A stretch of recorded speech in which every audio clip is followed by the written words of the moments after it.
que perfecto. Y que aparecen por ahí continuamente. Y luego, además, incrementamos con China, Estados Unidos, Turquía y Marruecos también, en un porcentaje que están tomando ya una presencia importante. Pues yo creo que es un poco la fotografía, Guillermo. Te dejo ya con nuestro invitado y creo que es básicamente un buen punto de partida.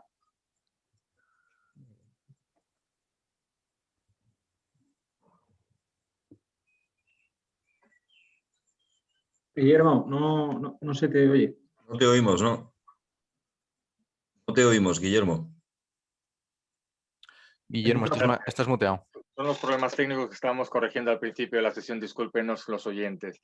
Decía Juan que espero que nos den la sorpresa en algún momento, en alguno de los programas que nos queda, de que cambiemos algunos de los países tradicionales de exportación e importación, aunque Luis ahora nos podrá indicar alguna cuestión. Espero que salgamos de la Unión Europea y tengamos algún país por fin, ¿no? en el cual nos representemos realmente en concepto de tercer país.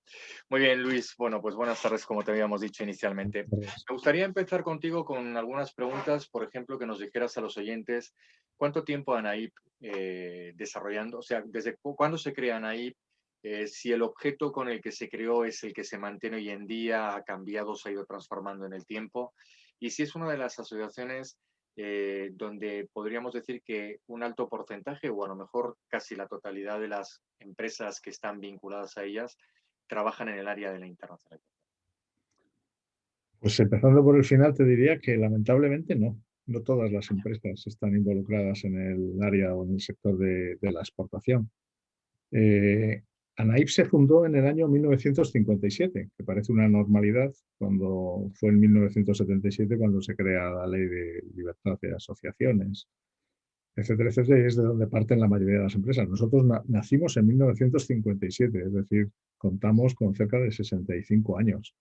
Y desde los primeros tiempos, pues la asociación se creó, pues como casi todas, con el afán de acompañar a las empresas en el desarrollo de su actividad, y desde siempre, desde aquellos años, de hecho nos llama muchas veces la atención fotografías que visualizamos de los antiguos directores generales visitando países absolutamente anormales para aquella época, y sin embargo ya acompañábamos desde el principio de los tiempos de ANAIP, consideramos que era muy importante, ¿no?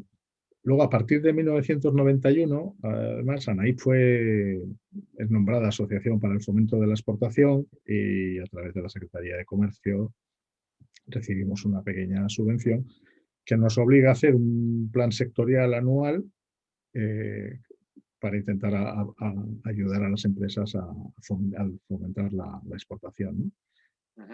¿Qué hacemos? Pues hacemos lo habitual, asistimos a ferias. Antes asistíamos a más ferias europeas, pero como bien has dicho, Europa hoy ya es un mercado, digamos que muy natural de la industria, y entonces llevamos años haciendo un esfuerzo especial con los países de Latinoamérica. Entonces, dentro de esos planes sectoriales, pues seguimos haciendo ferias. Asistimos siempre, por ejemplo, a la CADE Düsseldorf, que es la feria por excelencia del sector, o a la NPE que antes era en Chicago y ahora es en Miami, y que este año nos lo han cancelado. Este año no es año de CAD, sí es año de NPE, y se canceló en el mes de enero. Tendría que haber sido justo en estos días, más o menos. Luego, por supuesto, hacemos... Entenderíamos, Luis, que entonces es curioso, ¿no? Porque dentro del concepto de transformación, sí, muchos de los productos en los que se utilizan los plásticos y sus derivados luego están impresos en muchos de los productos que manejamos, y eso me permite plantear, bueno, pues como decía Juan, ¿no? Que hay grandes empresas, hay muchísimas marcas detrás que tienen muchos de esos productos en los que la transformación de esa industria del plástico, ¿verdad?, incorpora ese tipo de componentes y que luego exporta, ¿no?, a nivel internacional. Entonces, déjame que te dé. ¿Por qué os habéis centrado más en Latinoamérica en vuestro plan Bueno, sectorial? ha sido una orientación de ICEX. Y nos ha pedido que concentráramos durante unos años nuestros esfuerzos. Nuestros esfuerzos son muy limitados, te tengo que decir. Es decir, no te creas que estamos todo el día viajando y haciendo turismo. No. Hacemos un plan muy escueto porque la ayuda es escueta, es pequeña, ¿no? Ya nos gustaría poder estar haciendo más cosas. Pero te decía que me dejaras darte un dato. El sector somos unas 3.000 empresas, para que te hagas una idea. Bueno, más de 2.000 empresas de esas 3.000 son empresas de menos de 10 empleados. Vaya. Vaya. Claro, con eso, bueno, a ver, con eso nuestros oyentes lo tienen ya escuchado de algunos otros programas, ¿no? Hay muchos sectores en los que, sobre todo en un mercado tan característico como es España, que es de micropyme y pyme, Sí. con 2, 3, 4 y 5 empleados, consiguen desarrollar procesos de exportación muy sostenibles en el tiempo, ¿no? Pero bueno, llama la atención, ¿no? Que tengamos ese volumen tan importante. A lo mejor se me ocurre plantear que no es un sector que a lo mejor tiene muy claro o tiene muy planteado o tiene pensado a lo mejor que es el mercado nacional, el mercado en el que tenía que estar, y ese mercado europeo, como has comentado antes, es un mercado que ya lo integran como el nacional y no tiene esa necesidad de salir al exterior. ¿O aprecias en él a lo mejor algo que podría ser interés cambiar, a lo mejor la estructura, la forma de plantear la dirección dentro de los departamentos y demás para poder salir internacional?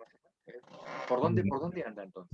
Nosotros tenemos, dentro de que efectivamente tenemos 2.000 empresas que son microempresas muy pequeñas, tenemos empresas líderes mundiales en su actividad. Es decir, tenemos un contraste enorme, ¿no? Es decir, es verdad lo que decíais antes de que tenemos mucha empresa con capital extranjero que está muy acostumbrada, pues a veces por genética y a veces porque la parte compradora le impone esa actividad exportadora que a lo mejor antes no tenía. Pero hay otra característica en el mundo de los plásticos y es que muchos de los productos son productos muy commodities, son productos que realmente pagan mal el desplazamiento. Tiene un coste de transporte muy elevado, ¿no? Y entonces mandar cosas a Sudamérica, por ejemplo, pues hay muchas veces que las empresas se plantean casi mejor montar su propia empresa en el país destino que no estar mandando productos desde aquí. Si acaso complementan gama, por ejemplo, con productos fabricados localmente, pero la parte del león, digamos que la fabrican directamente en aquellos países, ¿no? Es decir, tenemos toda la alternativa y todas las posibilidades que te puedas imaginar. Tenemos desde empresas que nos exportan el 80% de su producción, que realmente pues, es muy importante, a empresas que no salen de España, sencillamente, ¿no? Porque o no tienen competitividad suficiente. Decías antes de que si falta algo, claro que falta un proceso de concentración de empresas muy importante. Es decir, al final es muy difícil tener la competitividad necesaria si no tienes un tamaño mínimo que te permita gestionar bien las compras. Luego hablaremos algo porque del tema de compras y de logística. Siguiéndote, y fíjate, con la experiencia que tenemos, acabas de utilizar la palabra concentración, ¿no? Claro, en su momento en España... Consolidación. Consolidación. Bueno, en su momento en España, yo creo que todos conocemos y recordamos la figura de los consorcios de exportación, ¿verdad? Que intentábamos precisamente, bueno, pues abarcar ese déficit de potencial económico, humano, de recursos en general que podían tener las empresas por integrarlas dentro de esas unidades. Luego es verdad que hemos integrado otro tipo de figuras, también de carácter asociativo. ¿Se representa en el sector este tipo de figuras? ¿Están abandonados? ¿Es historia? Yo creo que es ¿Hay historia. algún tipo de línea de motivación con lo que estamos pasando este último año del 19 que habéis visto en la asociación, de sobre todo estas pequeñas empresas que estás comentando, de que os hayan llamado y os hayan dicho, oye, para el tema internacional, a ver qué podemos encontrar para intentarnos unir, unificar y demás? Yo creo que en el sector de los plásticos ese movimiento ha desaparecido. Ajá. Correcto. Desde hace tiempo, ¿no? Es decir, ese Sí. concepto de vamos a intentar unir, aunque sean productos complementarios, lo han descartado. Yo llevo en el sector 6 años, es decir, tampoco soy un hombre súper experto en la historia del sector, pero yo te diría que en los 6 años que llevo aquí, esos movimientos no los he visto. Curioso, muy curioso, porque precisamente, bueno, pues ese es uno de los elementos que en los últimos 20 años en España pues empezaron a intentar desarrollar. Luego esas mejoras de que el consorcio era insuficiente y teníamos que intentar dar un mayor volumen hacia la producción, lo creamos a través de los famosos clústeres que empezamos a desarrollar en algunas líneas de internacionalización. Bueno, pues aquí hay mucho camino, por lo que estoy escuchando, Luis, tenemos muchísimo camino para poder desarrollar este sector. Muchísimo. De hecho, la balanza comercial de la transformación es negativa, ¿eh? Sí. A pesar de que hemos ido creciendo todos los años la cifra, pero la cifra de importaciones no sigue creciendo también, ¿eh? tanto en el producto transformado como en la materia prima. No, estoy hablando de transformado. En la materia prima es totalmente distinto. En la materia prima la balanza comercial es muy positiva, muy positiva. Por eso cuando al final hablamos de la industria del plástico en general, donde se integra materias primas, transformación o incluso los recicladores, las cifras son distintas, claro. Y entonces ahí sí que hablamos claramente de una balanza comercial muy positiva. Pero fíjate cómo cambia el perfil de las empresas, ¿eh? Los fabricantes de materias primas son grandes multinacionales, pero grandísimas multinacionales con miles de empleados, cualquiera de ellas, y fíjate lo que te he contado de la transformación. Empresas pequeñas con una media, la media general son 22 empleados, incluyendo las grandes, los líderes mundiales, que tenemos algunos. Y alguna experiencia tenemos en Acocex, tanto de colaborar con algunas de las grandes en importación de estos recursos plásticos y más sus materias primas y sus plantas de producción, como también alguna experiencia tenemos con estas empresas, como dices bien, de esa media de 22 empleados, que desarrollan un gran volumen de importación o de incorporación de mercancías, pero que lo manejan al final con 12, 14 personas y casi todo se queda en mercado interior. Hay veces que hablamos con ellas y decimos, pero bueno, intentar desarrollar esto a nivel internacional que también se necesita, ¿no? Por ejemplo, el transformado del PET, ¿no? Del PET normal, de la botella de cualquier bebida, ¿no? Que podamos tener. Y te plantean directamente, no compensa la transformación, vamos directamente a otro mercado. En todo caso, compensa más montar la fábrica allí, empezar a tratar allí los recursos, ¿verdad? Las materias primas y desde allí fabricar, ¿no? A pesar de la tecnología.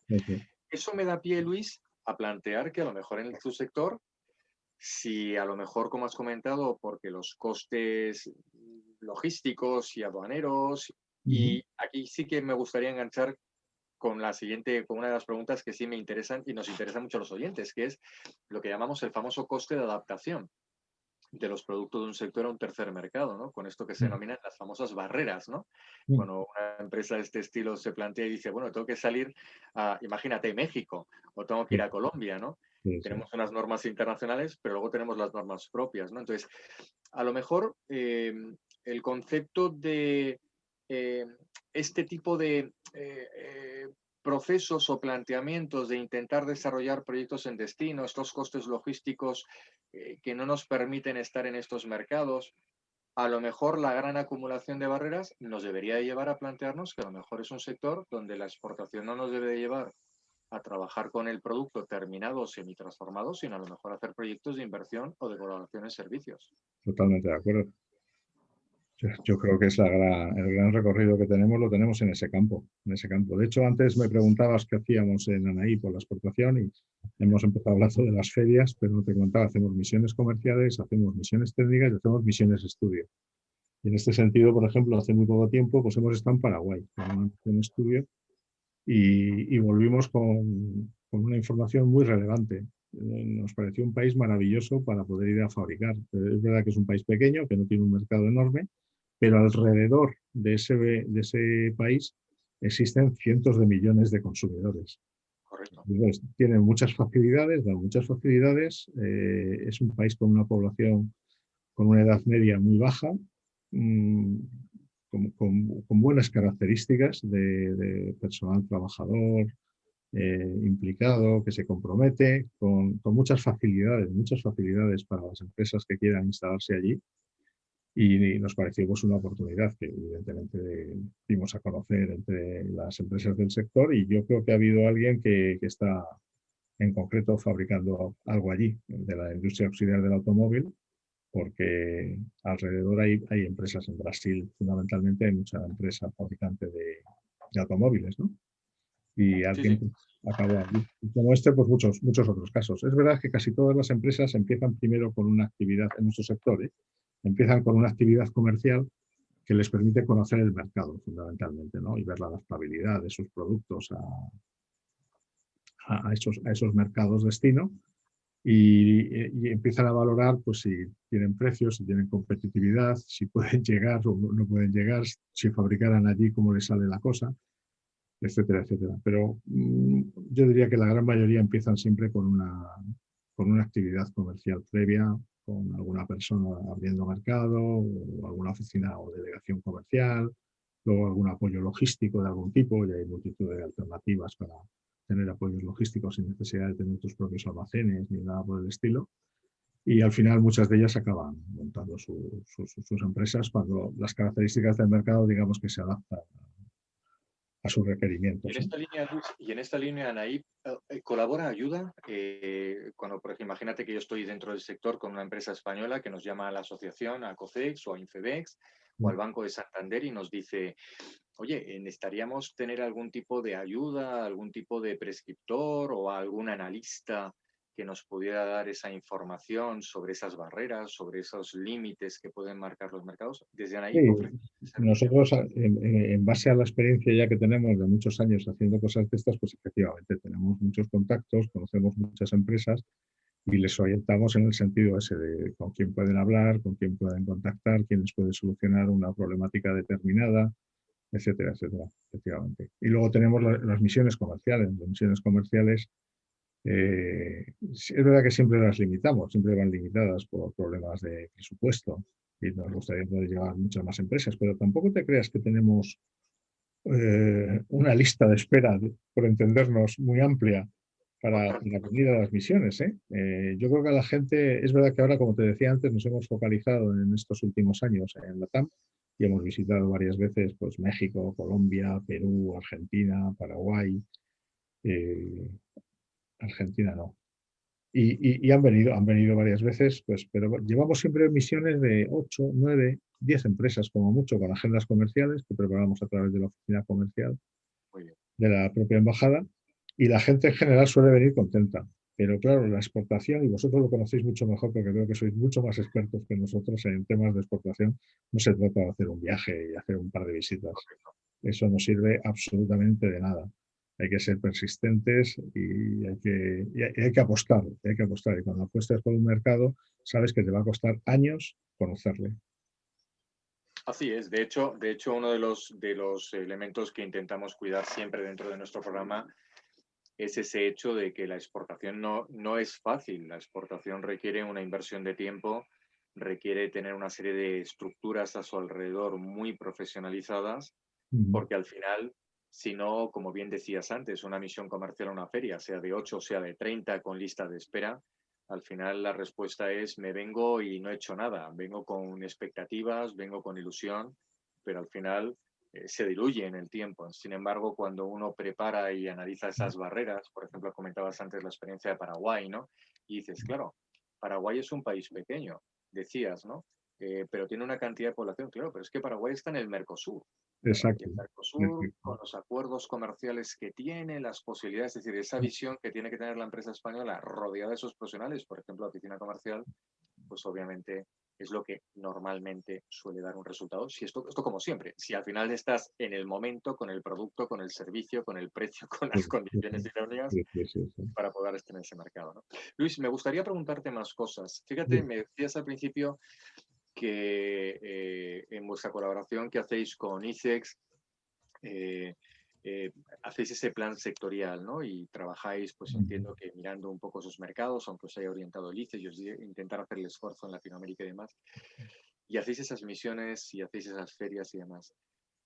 ¿Tú crees que tu sector, el sector en el que tú estás participando, frente a las medidas habituales que hay, el dinero del ICO, las líneas de Cofides, desde detrás, los estudios, el apoyo de la oficina comercial, los elementos de promoción que hacen ICES, cámaras de comercio, las instituciones regionales, ¿tú crees que se podría plantear o pensar en tu sector alguna otra medida que no fueran lo que nosotros llamamos en el programa las tradicionales, las clásicas?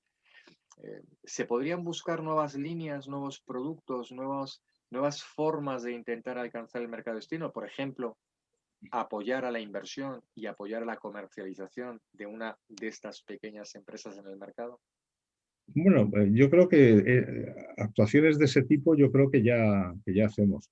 Me preguntabas antes por Anaí cómo ayudamos. Ayudamos de muchas maneras. En el tema de exportación me parece fundamental, por ejemplo, el tema de la normalización. Yo creo que las empresas no han acabado de entender que las normas, la normalización de productos, no la hacemos en CEN, ni la hacemos en UNE, ni la hacemos en el Comité Técnico de Normalización 053. que gestionamos nosotros. La normalización la hacen las propias empresas. Y a veces me sorprende la poca participación que hay de muchas de las empresas que luego podrían sacar mucho beneficio de haber tenido un producto normalizado. Este es un tema importante. Y otro tema importante son los comités técnicos de certificación. En AENOR, por ejemplo, el comité de certificación 001 precisamente es el de plásticos, porque cuando se crea AENOR, ANAIP ya tiene la primera marca de calidad de plásticos ANAIP. Entonces cedemos la marca de calidad a AENOR porque nos parece que, lógicamente, AENOR siempre va a tener mucho más poderío que nosotros, ¿no? Entonces yo creo que son dos aspectos muy importantes que hay que valorar muy bien antes de exportar, ¿no? Y esa certificación, por ejemplo, que sea convalidada en otros países. Yo creo que hay, por ejemplo, la administración ICEX sí tiene un papel que jugar en todo esto, en conseguir que no se requieran nuevas certificaciones porque llegas a un país o porque llegas con otro producto. Si ya tienes una certificación de un determinado prestigio, como puede ser en el caso de España la certificación de AENOR o de muchas otras certificadoras también de mucho prestigio, pues que sean convalidadas, que pudieran servir para esos países, porque esos son frenos que a las empresas muchas veces les echan para atrás totalmente, por no empezar un proceso de certificación nuevo en un tercer país que encima no conoces, que no tienes a lo mejor medios, que no tienes los contactos adecuados. Muchas veces son frenos muy importantes y que si consiguiéramos esa homogeneización de determinadas certificaciones, no todas, pero aquellas que tengan determinado valor, pues deberían de ayudar, deberían de poder ayudar.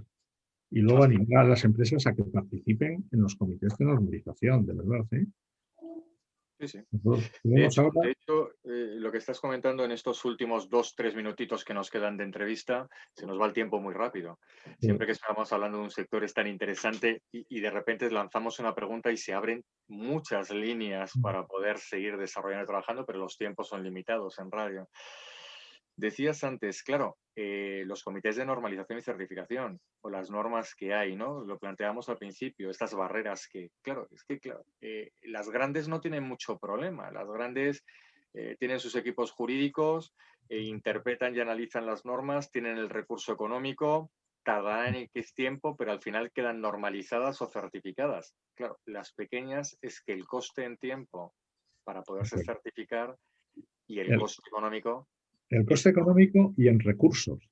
Efectivamente. Son empresas que no tienen recursos para dedicar a eso. Bastante tienen con fabricar, con intentar vender, con intentar cobrar, como para dedicarse a otros menesteres. No les da la vida para tanta cosa. Es curioso que es un sector, como decíamos al principio de la entrevista, ¿no? Que es un sector de los más normalizados, ¿no? Técnicamente a nivel mundial. Sin duda. De los más. Y sin embargo, fíjate que la Unión Europea firma acuerdos, tratados de libre comercio, intentamos desarrollar, promover las relaciones comerciales, quitar esas barreras que nos proponemos para que luego las empresas puedan desarrollar esa actividad comercial de una forma más eficiente. Y sin embargo, nos encontramos una cantidad enorme en los mercados, precisamente por ser plásticos y derivados de plásticos, de normativas nacionales o incluso de normativas de bloque de mercado que dices, es que no te vale con la norma internacional que estás cumpliendo. Tienes que cumplir la mía y luego dentro de la mía tienes que cumplir la nacional y a lo mejor dentro de la nacional tienes que cumplir la regional. Claro, el esfuerzo que tú le tienes que dedicar a todo esto y el recurso económico, como bien decías, es que se las empresas es imposible. Es imposible, efectivamente. Es imposible. Bueno, Ese es un gran freno. Ese es un gran freno. Muchos países sabes que utilizan los temas de la certificación y de la homologación y de la normalización como verdaderas barreras de entrada, ¿no?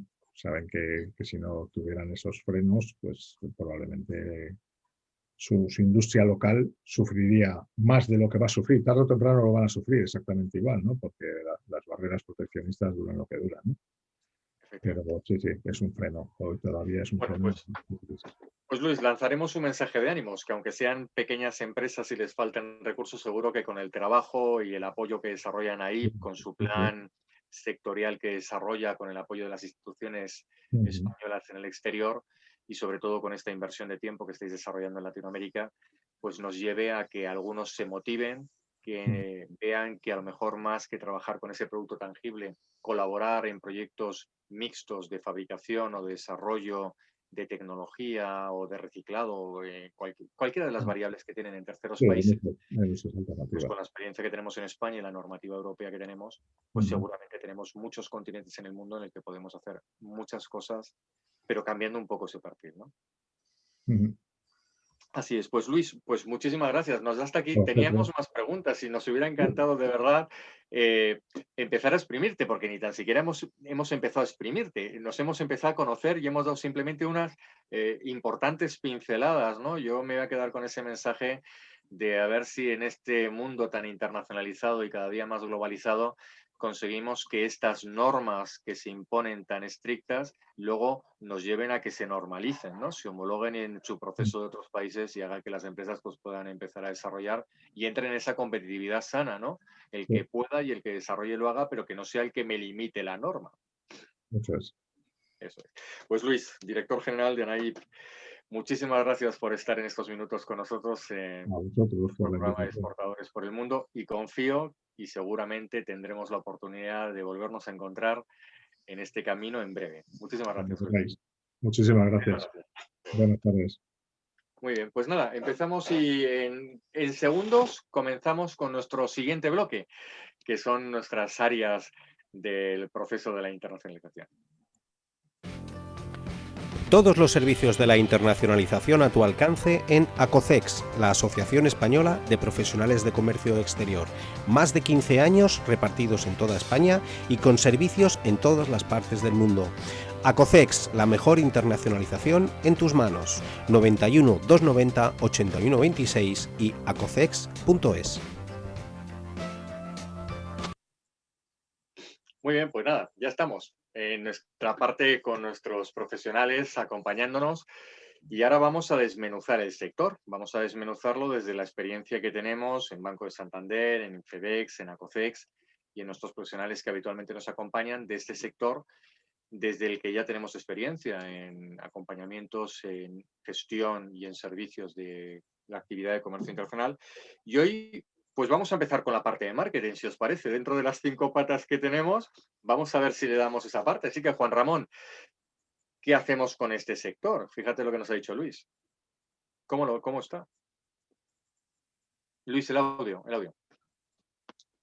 Vale, perfecto. La verdad que es un sector, al ser tan, digamos, tan heterogéneo desde el concepto de materias primas, de producto transformado, de maquinaria también, pues obviamente cada uno lleva un sector, digamos, una vía determinada, ¿no? Un canal determinado. Pero sí me da la sensación que los intermediarios tipo brokers, traders, tienen que tener una presencia importante, ¿no? Digamos, ya en el tema de materias primas, ¿no?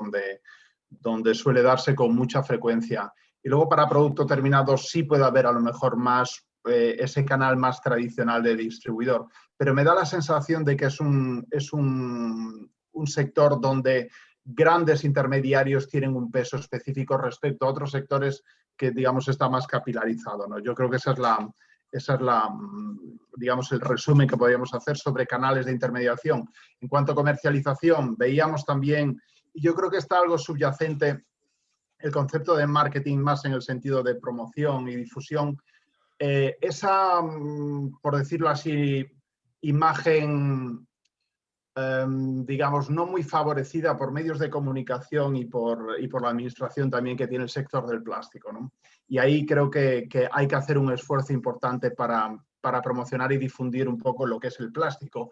El proceso de reciclaje que lleva, que es un proceso extenso, aunque a la gente a lo mejor no le llega y lo comparan, ¿no? Lo hablábamos en algún momento, otros sectores que parece que son, digamos, mucho más beneficiosos para el medio ambiente, pero el que sabe lo que es una celulosa en la producción de papel sabe también que realmente hay que aclarar varios conceptos sobre el sector de sostenibilidad, ¿no? Que el plástico no es el causante absoluto de todos los males del mundo. Simplemente, bueno, pues se avanza mucho en reciclaje y hay que saber compensarlo con esos conceptos. Pero sí es cierto que en cuanto a promoción, difusión, etcétera, tiene, digamos, un momento crucial, yo creo que en su historia.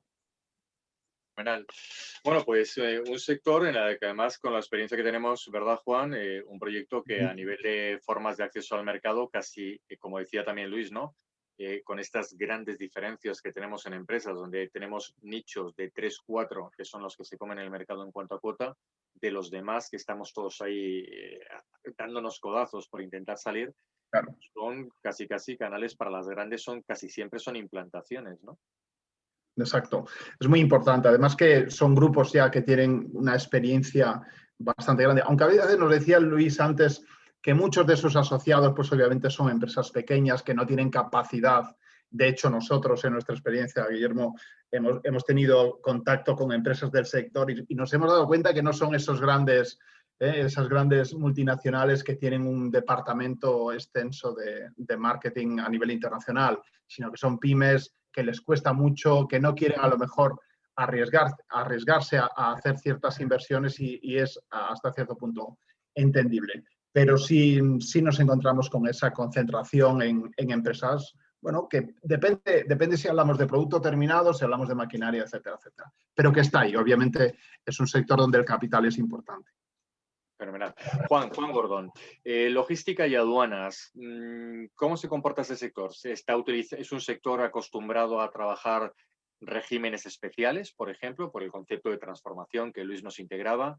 ¿Es un sector que se ve muy afectado en el movimiento de materias primas y por el coste logístico y más ahora mismo con el tema de la pandemia, y estamos hablando entonces de grandes volúmenes frente a otros sectores que hablamos a lo mejor de contenedores o hablamos de pallet? ¿Aquí de qué estamos hablando? ¿De graneles a lo mejor? ¿Estamos hablando de compras en contratos de suministros importantes? ¿Aduaneramente es muy complejo que podamos mover estas mercancías? Mira, sí, es bastante complejo. Desde el punto de vista logístico puro, es complejo sobre todo aquellas de ellas que requieren ir bajo temperatura controlada, que obliga a mover volúmenes, digamos, estándar de cisternas. Tienen que ir generalmente a una temperatura elevada. Deben ir calientes para que vayan en estado líquido y se puedan transformar. Hay algunas de ellas que si pierden esa temperatura y se solidifican, luego ya no se pueden utilizar. Es decir, solo se permite una fusión. Hay otras que se pueden, digamos, calentar y enfriar a placer, tantas veces como uno quiera. Pero hablamos de un producto con una serie de restricciones desde el punto de vista logístico puro importantes. Y luego, por otro lado, en cuanto a su composición, aquellas que son materias primas, digamos, derivadas del petróleo, suelen ser productos químicos con la caracterización de peligrosos, lo cual obliga también a moverlas bajo normativa DR, normativa IMO, etcétera. Normalmente tienen prohibido el viaje en avión, salvo cantidades muy pequeñas, pero nos centramos en marítimo y en terrestre, ya sea ferroviario o carretera, y ahí sí, efectivamente, tienen que ir bajo protocolos de seguridad muy estrictos para poder transportarse de un lugar a otro, siendo productos químicos, materias primas que en algunos casos son contaminantes. Decimos los que son derivados del petróleo, porque no hay que olvidar que este sector es tan amplio que existen muchos, cada vez más, de hecho, productos, y la materia prima es algo tan poco, vamos a decir, tan poco pensable como puede ser el azúcar, o puede ser la sal, o incluso aceites vegetales. Entonces, ahí ya contamos con una biodegradabilidad que es completamente desconocida entre digamos, el público en general.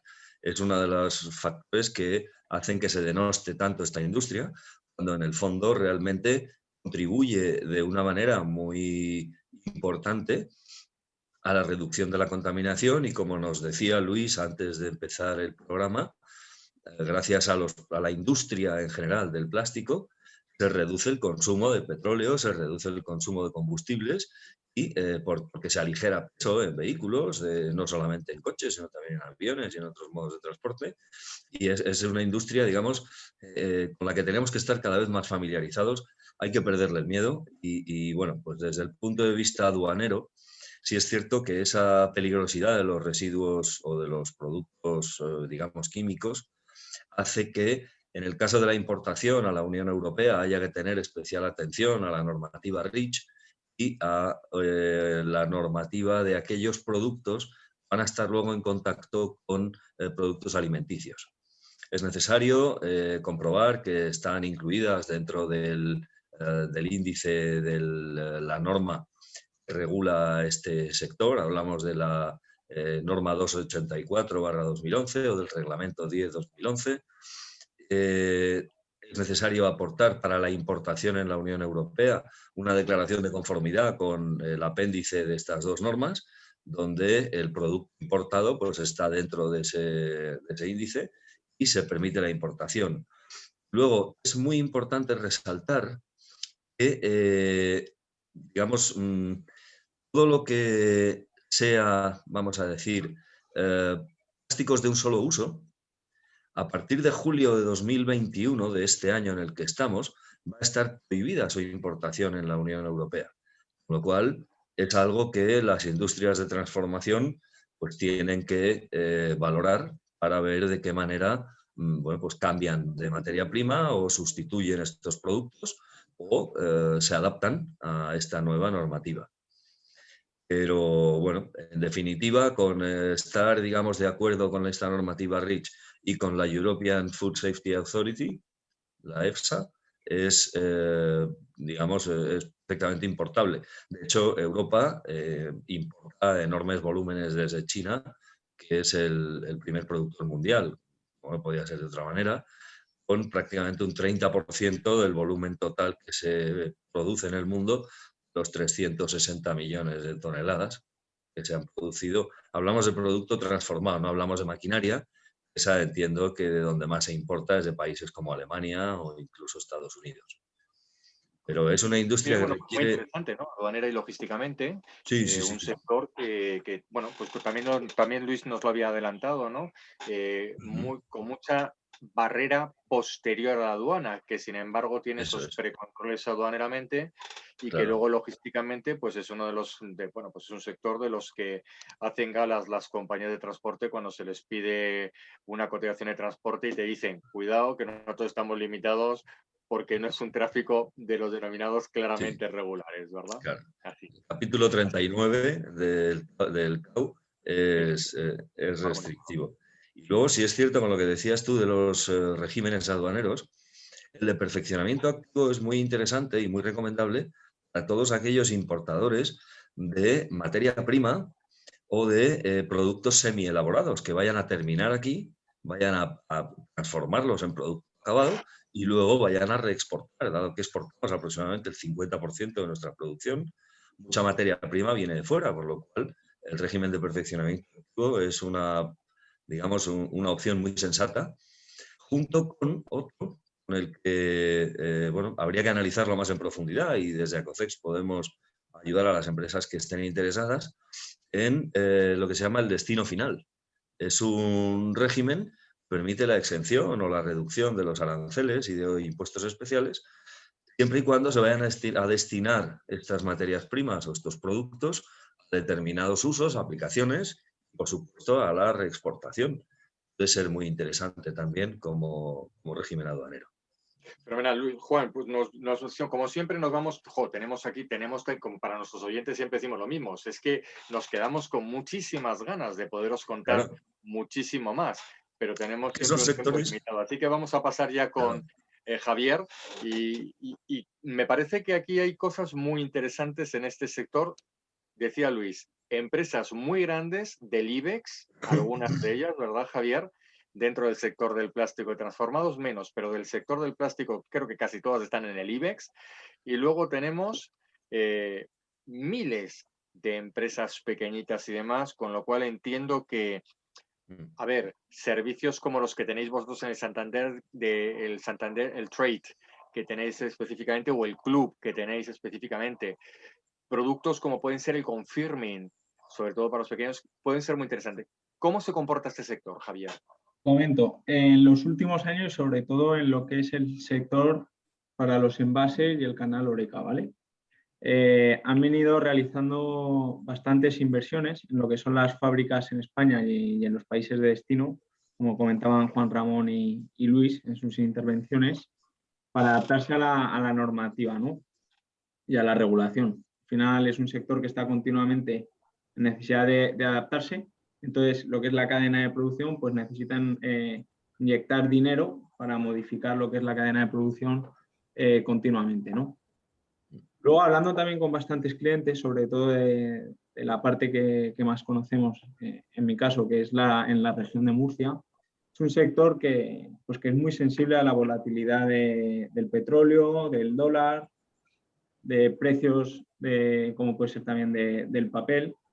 Entonces, juega un papel fundamental el acudir a algún tipo de cobertura. De hecho, muchos de los clientes, la mayoría de sus ventas, lo que es el LATAM, pues son en dólares. Entonces, muchos de estos clientes, debido a la volatilidad, a los precios que hemos sufrido con el tema de la logística, pues muchas de esas ventas se las están cubriendo con seguros de cambio, ¿no?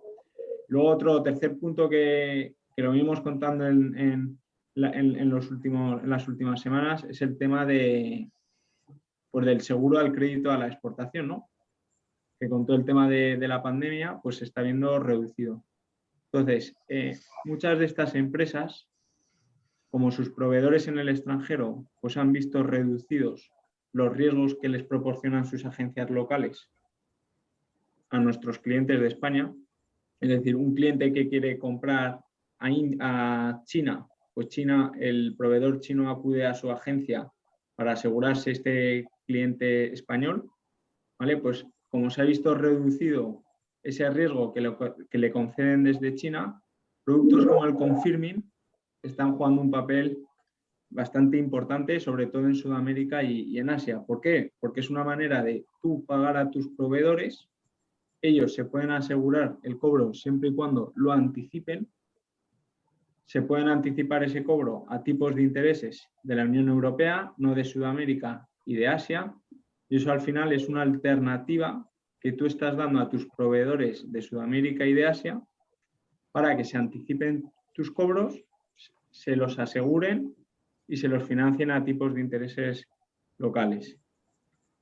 Lo comentabas también, ¿por qué estábamos comentando hoy el tema del Santander Trade Club? Pues bueno, hablando con bastantes clientes, debido a todos los problemas que hemos estado viendo en normativos, regulatorios, de la volatilidad del dólar, del petróleo, de las materias primas, hay una necesidad urgente, y Luis nos lo podría confirmar, por ampliar y diversificar lo que es la cartera y el abanico tanto de proveedores como de clientes. No tener las ventas muy estacionalizadas pues bueno, tener una amplia cartera de clientes y de proveedores, pues para no quedarte sin suministros de materias primas, o para, pues si un cliente se te cae, pues que tu cuenta de resultados no se vea bastante impactado. Entonces, desde Banco Santander tenemos lo que es el Santander Trade Club, que es una plataforma donde, junto con otros bancos de todo el mundo, ponemos en contacto a clientes de Banco Santander y de otras entidades financieras. Es como un marketplace.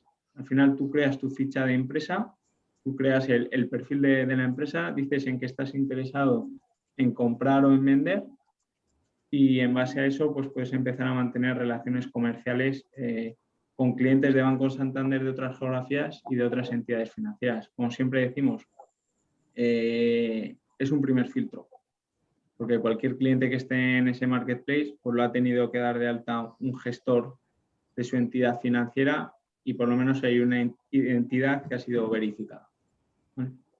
Oye, ¿es un sector que es demandante de, por ejemplo, buscar productos de financiación a largo plazo, o no es un sector que esté acostumbrado a estas líneas? A largo plazo y para líneas de circulante, Guillermo. Y es un sector que ahora mismo se está apoyando mucho en las garantías tradicionales que comentabas antes, que se están dando a través del ICO y de CESCE. No lo digo por decir, muchos de los clientes en la Comunidad Valenciana y en Murcia, que es lo que conozco, pues están apoyando en este tipo de garantías, pues para ampliar líneas de circulante y así poder ampliar su capacidad de compra y asegurarse su suministro en caso de que haya un shortage. No me sale ahora la palabra en español. Y pues bueno, y para inversiones a largo plazo también se está recurriendo a todas las empresas que se quieran internacionalizar o que decidan establecer una una fábrica en Sudamérica o, como comentaban antes, en Paraguay, a través de CESPE y de otras líneas de largo plazo hay ayudas. Fantástico. Bueno, pues hemos dado una pincelada desde el ámbito legal, comentar que es, como decíamos al principio del programa también, ¿no? Con esas diferencias tan importantes que hay dentro del sector, las grandes compañías, fundamentalmente en el aprovisionamiento de las materias primas, como en la cesión de productos a grandes clientes que luego transforman el producto terminado, suelen trabajar con contratos de suministro y aprovisionamiento a nivel internacional.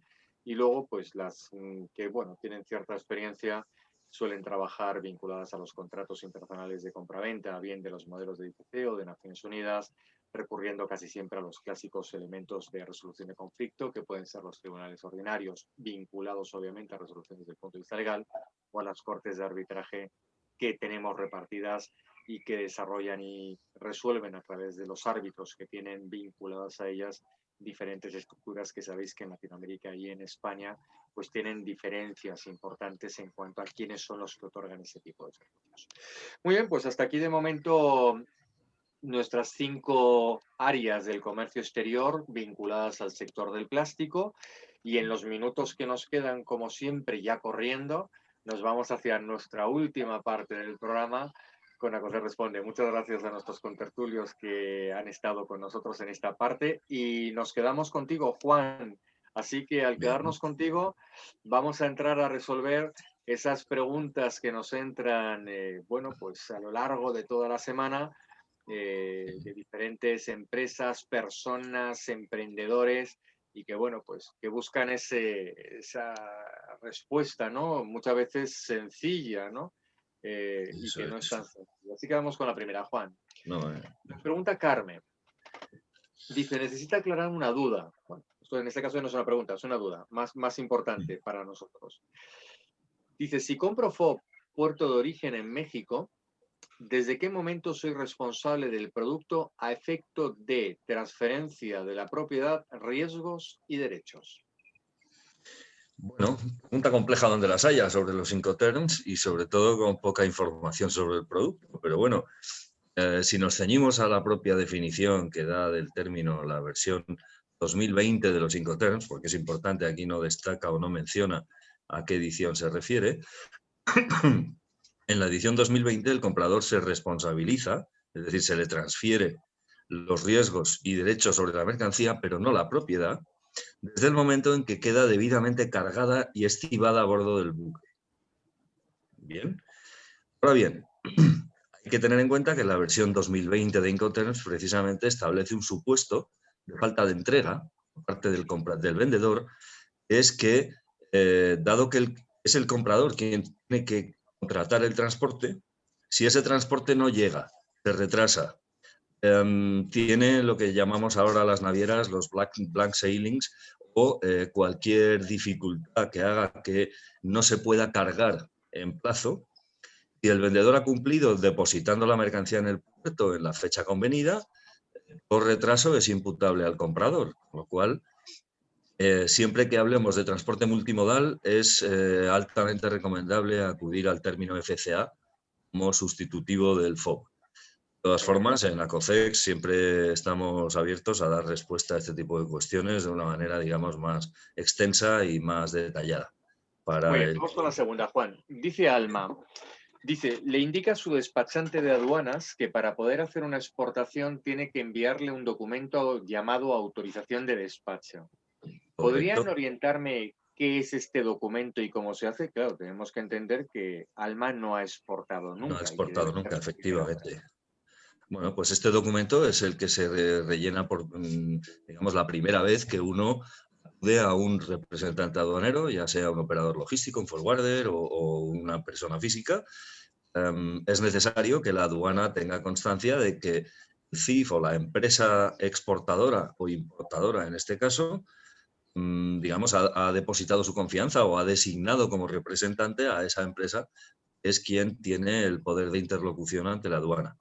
Este documento lo tienen todos los representantes aduaneros, es un documento tipo que le deben hacer llegar, ella rellena sus datos, firma y se lo devuelve al al representante, no tiene más misterio, pero eso sí, es obligatorio la primera vez que se hace. Puede ser autorización única o autorización, vamos a decir, sin fecha de vencimiento, es decir, para futuras representaciones. Fenomenal. Vamos a una más, que creo que nos da tiempo, pero tiene que ser muy rápida la respuesta. Dice Ramiro, dice, tiene que formalizar un contrato de compraventa con un cliente suyo. Y la pregunta ¿es necesario que ponga como órgano de resolución un tribunal situado en España? ¿O puede colocar cualquier otro mientras esté en la Unión Europea? Su cliente es de Egipto, no es intracomunitario. Bien, en ese caso yo lo que le diría es que esta decisión o este punto hay que negociarlo con el cliente egipcio y en caso de no poder o no querer negociarlo y querer imponerlo, pues tiene que tener muy claras una serie de variables, como es, por ejemplo, el importe de la venta, como es el sistema judicial disponible, está familiarizado con el sistema judicial egipcio y se siente cómodo, que ponga el egipcio. Siempre es más efectivo perseguir a tu cliente en su país, no en el tuyo. Pero luego hay que ver pues, la aplicabilidad de dictámenes o de sentencias o incluso, digamos, elementos alternativos, como pueden ser los ADR, los Alternative Dispute Resolutions. En concreto, la cláusula arbitral de la Cámara de Comercio de París suele ser una opción muy recomendable. Los laudos arbitrales son reconocibles en 150 países, 140 países, con lo cual puede ser muy interesante. Pero esta consulta me ha encantado y me gustaría poder darle respuesta más detallada a través de ACOFEX, porque tiene Pues mucha... lo haremos a través de email, Juan. Muchísimas gracias, porque la verdad es una de las preguntas técnicas y complejas que hay. Sí, Hasta aquí de momento con ACOFEX Responde. Y ya nos quedan nuestros últimos minutos o último minuto y medio. Ya me están anunciando que estamos ya en el límite como siempre. Bien, perfecto. Así que Juan, en tus manos estamos para que nos hagas ese resumen final del programa. Cuéntanos a los oyentes. Muy bien. Pues muy sencillo, la verdad que tuvimos un invitado hoy muy interesante que nos ha explicado desde el punto de vista asociativo, desde dentro, pues los entresijos de este sector.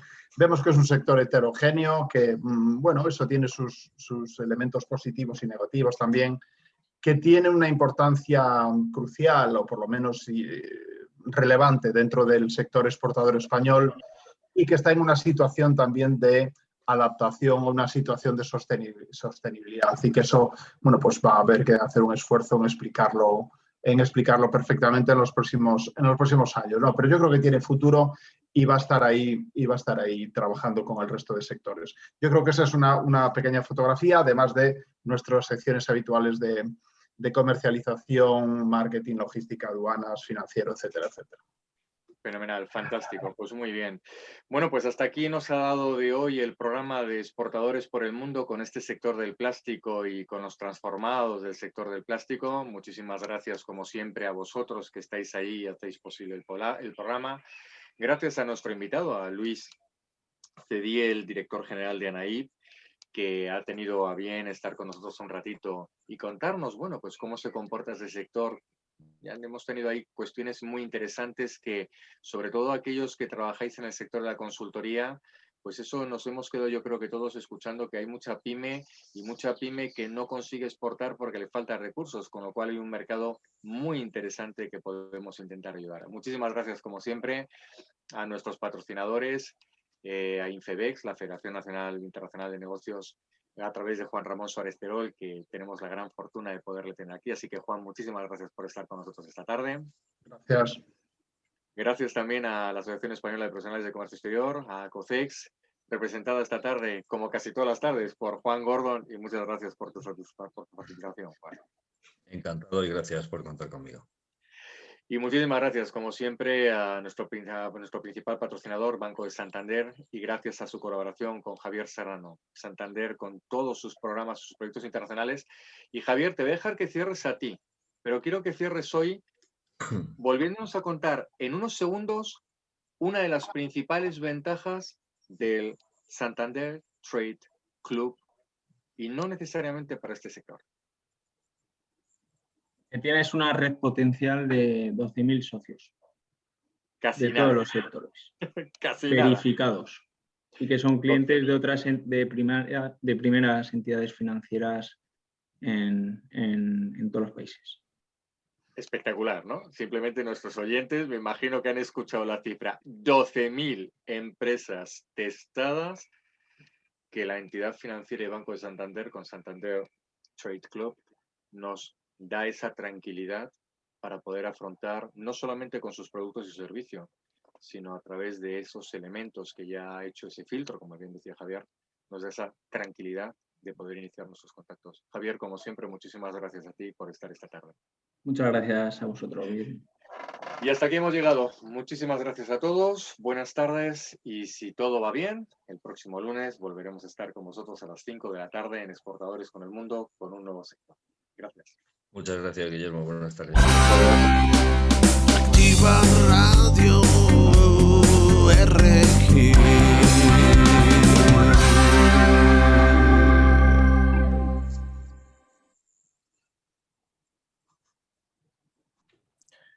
Pues ya estaría. Muy bien, Rubén. Grabas, me la mandas, que luego tenemos que compilar y quitar. Quita la grabación ya. Vale.